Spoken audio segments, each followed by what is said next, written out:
පොඩි බලු පැටියෙක් නේද? ඔයා යම් මගෙත් එක්ක පැටියෝ. මං ඔයාව හොඳ කරන්නම්. ඔන්න හරි. ඔයාට මම බෙහෙත් දැම්මා.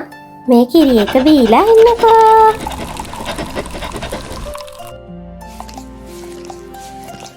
ඔයාට ඉක්මනට සනීප වෙයි පැටියෝ. මේ කොහෙන්ද මේ සතාවගෙන ආවේ? එයා පාරේ තුවාල වෙලා හිටියේ අම්මේ.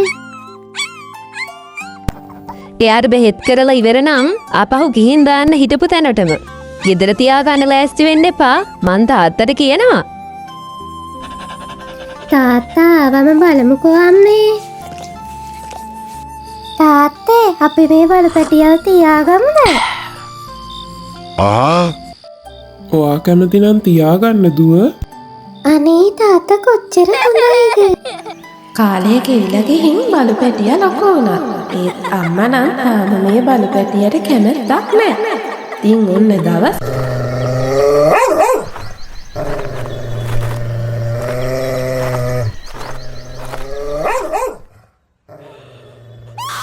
ඉතින් අන්තිමට අම්මා තේරුම් ගත්තා එයාගේ ජීවිතේ රැකුනේ මේ බලු පැටියා නිසා කියලා.